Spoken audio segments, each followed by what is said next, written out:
So tell me about this 202 hectares in the Macedon Ranges. So we're about an hour and a half northish from Melbourne. What drew you to this country? Well, we know that it was your family, but let me ask you the question. I'll ask this question again.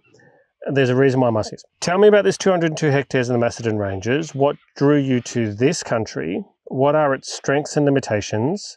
And how has your relationship with this specific piece of land shaped the system you built? One of the main reasons, well, there were a few reasons for choosing this particular farm, just because I knew it and because the family farm next door. Because you didn't have to buy this. I didn't have to buy this. And so at the time I had a budget, and we were actually living in Melbourne at the time.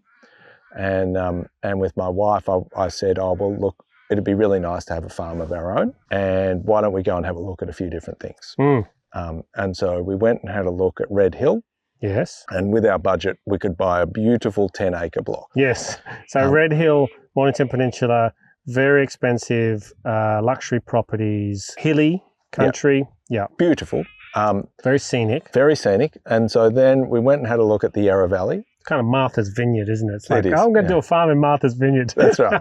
And so we looked at the Yarra Valley, which is beautiful, stunning again, really high productivity. Wine, lots of wineries. Yep. Beautiful soil. Yep. High rainfall. Again, very close to the outer suburbs of Melbourne.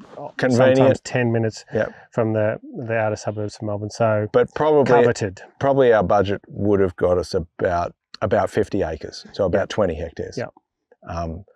And, you know, here at the time, this wasn't seen as commutable from Melbourne. And so the land price reflected agricultural return rather than proximity to Melbourne. So we could buy a farm of, 200 hectares, 500 acres, decent scale, and for the same budget that we could buy, 5 or 10 hectares down on the peninsula. So that was a big factor. Okay. I think from and where this farm is really interesting. As you drive south, you get into the much more high productive country. Okay. And so just, 20 kilometres south of us, the rainfall, they get probably closer to 900 mils of rain, 1,000 mils of rain, and we're about 650. Wow. And that difference makes a huge difference. And their soils are really deep. So we have harder country to manage. Yes. But it's very rewarding. It's beautiful with the granite hills. It's a stunning location. And it's nice because particularly I felt this when I first came up here from Melbourne. Here you are, you're surrounded by 2,000 or 3,000 acre farms.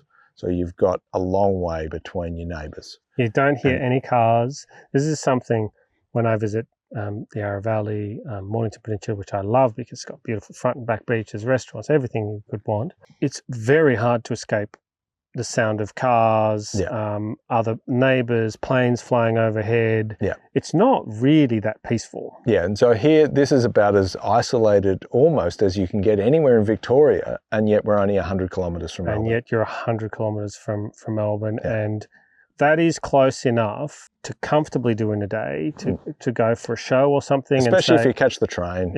Right. So there's how long does it take to get the train from here? So it's about 15 minutes to town. Yep. And then it's an hour on the train. Yeah. So it's a reasonable day if you commute down the back. People do that to go home in Glen Waverley, peak hour traffic, peak hour on the train, 45 minutes, then they drive 15 minutes, an hour down the train. Yeah. And so, that does work really. And so from a lifestyle point of view, it is a beautiful spot. It's perfectly isolated and pristine while being close. Isn't that wonderful?